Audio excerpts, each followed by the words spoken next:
2011 is shaping up to be a pretty good year for the United States Mint. We've got three business lines, as you know, the circulating business line, the bullion business line, and the numismatic line. I'm pleased to say that volumes at all three of those business segments are up significantly over 2010-2009 timeframes. In the circulating line, as you know, after the economic crisis 2008-2009, a lot of coins came back into the Federal Reserve, and the Federal Reserve didn't need fresh coins from the mint, so our volumes went down to like 4 or 5 billion coins per year. We met with the Federal Reserve a couple weeks ago, and their orders for the next 12 months are in the range, 9.8 billion is the number of coins they're looking for from us. So that's essentially up 100% from where we were just 2 years ago. On the bullion side, I don't think I'm saying anything that you don't already know, but we're going great guns on silver bullion, gold bullion. We're on track for 40 million silver eagles this year, and that caused us in February, when we saw that that was probably going to continue through the whole year, caused us to relook at where we were manufacturing those, and we decided to move some of that silver bullion production out to San Francisco. On the numismatic side, great revenue increases in 2011, and that's driven by a couple things. First is we went on sale with Silver Eagle proofs out of West Point. For the 2010 version, we went on sale actually in fiscal 11. It was late last fall, calendar-wise, but that hits our books in the fiscal 11 year. And then we went on sale again with the 2011 West Point proof here earlier this summer. So the West Point proof, having two releases in one fiscal year, is helping us out. And then we also made production changes to bring the coins to market, our uncert versions and our San Francisco proof versions, bring those to market early in the calendar year rather than later in the things looking ahead for 2012. As you know, Congress passed last year authority for the Mint to go perform research and development on alternative coin materials. And that's a big deal. The last time the United States really looked at its denominations and what the coins are made out of was 1965.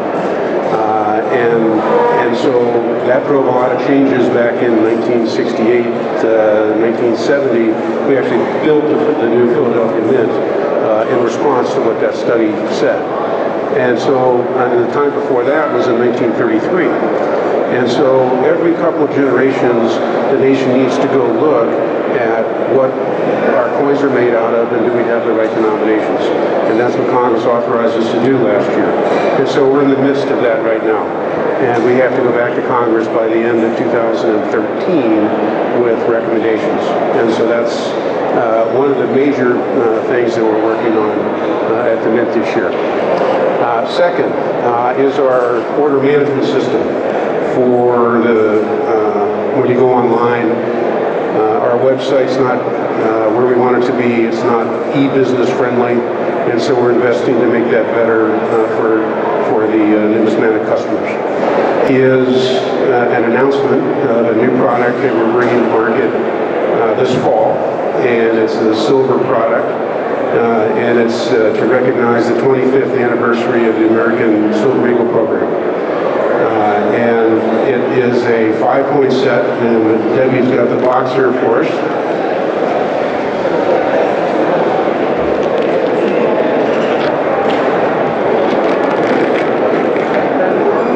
And this is a big deal, folks.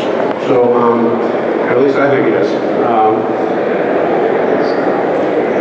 So it's going to be 5 coins, 5 silver eagles, 1 from West Point, the proof version from West Point, an uncert version from West Point, and then from San Francisco, where we're making bullion right now, there'll be an uncert S-Mint marked Silver Eagle, as well as a reverse proof from Philadelphia, and then one piece of silver bullion, no mint mark, and that'll come from either West Point or San Francisco. So this is the 25th anniversary set for the Silver Eagles. 5 great coins. It goes on sale in October time frame, and BB helped me, the vintage number's 100,000. The question is on the $1 coin, is there any discussion about stop making it? Lots of press recently on this, and several draft bills in Congress right now about changes to the 2005-2007 dollar coin acts. And we're not quite sure where that's going to land, but the history goes back that the Federal Reserve, the law requires that for the presidential dollars, there's an introductory period where the banks can order unmixed, wrapped presidential quarters of the next design. So we just, I think yesterday we did Hayes. Rutherford B. Hayes was announced, and we did the launch there. And so for the next 5 weeks, you can get those coins. The Fed gets them from us, unmixed, just Rutherford B. Hayes, and they're ordering about 60 million of those. So that's how the program works. What happens to those 60 million coins is they go out into circulation, and the churn, the velocity, the number of times they're used in retail transactions is not as high as other denominations. And so they end up going back to the banks. The banks get them back to the Fed, and the Fed inventories of dollar coins right now are in the neighborhood of 1.2 billion coins.